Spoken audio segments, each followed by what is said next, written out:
Exhort, the sport of wife carrying. How momentous this is. Words can't describe it. Jaw-dropping seems cliche, but hey, we gotta start somewhere. The sport of wife carrying is here to stay. This makes eminent sense. One could not have husband carrying as a sport because wives carry their husbands in real life with chores, kids, playing nursemaid to hubby. There's no sense in stating this fact of life. Who'd watch it? But wife carrying, well, this is a sport of a different sort and is growing by leaps and bounds, or at least as fast as men can man up and get themselves some wives. Here are the happy facts. As luck would have it, the sport's genesis has its roots in the nemesis of wife stealing. Way back, when men used to look around, frustrated the sticks wouldn't ignite, itching for a fight, tired of scrawling stupid horses and clamming caves in the dark of the night, they'd say, "Hey, think I need a new wife today." And off they'd go, marauding and a pillaging, a hooting and a hollering, and all this before booze, mind you, and ransack a fanny pack in the form of a brand new spouse from the village afar or the neighbor's house, whichever was easier. And thus this necessity, this basic building block of existence, so essential to one's lifeblood, levity, and lunacy, became a litmus test of all that was good with the world. Some of the above may be a tad to a ton apocryphal, but the sport had to come from somewhere. Stuff doesn't just pop out of thin air, right?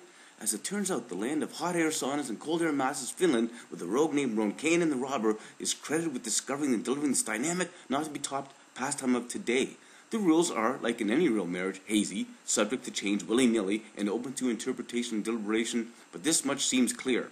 If the wife is a tomboy and the husband's a Nancy boy, the woman can carry the man, and how that transporting is done is up to the couple.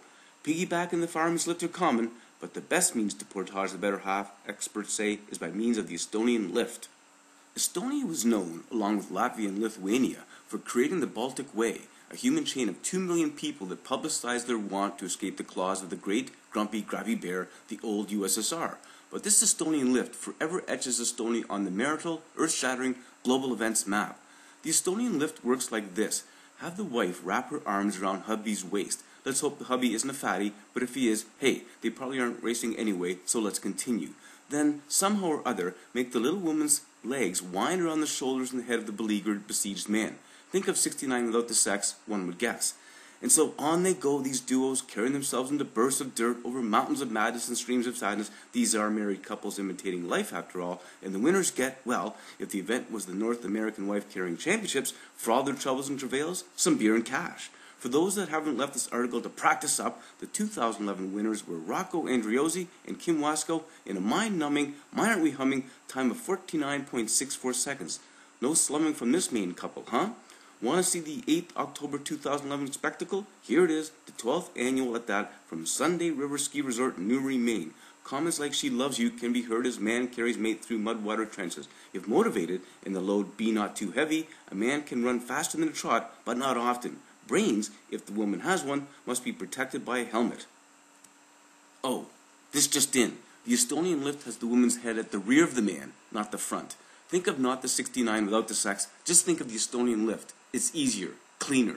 It's hard to say who has the tougher job, the slogging husband or the uncomfortable, hang on for dear, what is this kind of life wife. Maybe it's one of those, if it doesn't annoy you and pester you to death kind of thing, it makes you stronger. Who knows? Love may even grow.